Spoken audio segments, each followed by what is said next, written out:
Kumba, la fille sans mère. Il était une fois une petite fille qu'on appelait Kumba sans mère. Sa mère était morte et elle vivait avec sa marâtre. Kumba sans mère avait aussi 2 frères, mais ils étaient partis faire leurs études hors du pays. Cette fillette était polie et travailleuse. Elle seule cuisinait pour toute la famille. Tous ceux qui la voyaient l'aimaient, sauf la seconde femme de son père, jalouse, qui disait « Je trouverai un moyen de la tuer ». Elle avait décidé d'offrir l'orpheline aux lions féroces vivant dans la forêt. Un jour, la marâtre alla puiser de l'eau à la rivière. Après avoir rempli sa bassine, elle demanda « Qui vient m'aider ?» Le crapaud arriva avec ses petits bons. Elle lui dit « Ah, tu es trop petit, ta taille ne convient pas. » Le serpent se présenta, elle trouva qu'il manquait de force. Le lion arriva et dit « Il n'y a que moi ici pour t'aider, mais je demande un cadeau en échange. » « Kumba sera ton cadeau, lui dit-elle. Samedi prochain, nous organiserons une grande fête. Je la pousserai à y aller. Quand tu rugiras en arrivant, je fermerai la maison et la porte de sa chambre. Elle ne pourra pas entrer, se mettre à l'abri.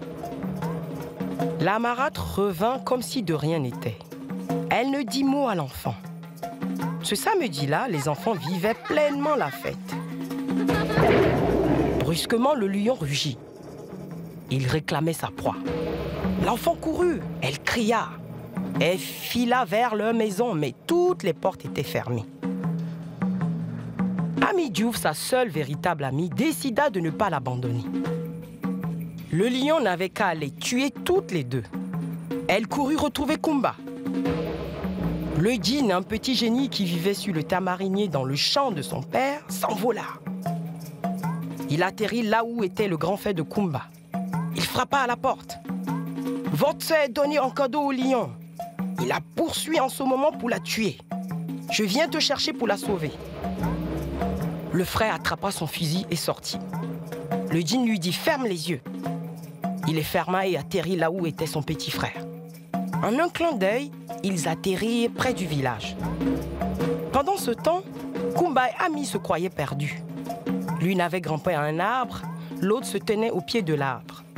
Sans trembler, les 2 frères visaient le lion, tiraient et les blessaient en même temps, sauvant ainsi les 2 fillettes. Le lion blessé marcha jusqu'à la cour de la maison et attaqua la marâtre. Kumba, ses frères et son ami retrouvaient le djinn hors du village. Il leur dit « Votre mère était mon amie. Elle prenait soin du tamarinier où je vivais. Vous êtes assez instruits maintenant. Restez ici avec moi et je vous donnerai mon savoir. » Les frères acceptaient et ils vécurent heureux, unis, avec leur sœur Kumba. C'est ici que le conte se jette en mer. Le premier qui enhume l'air ira au paradis.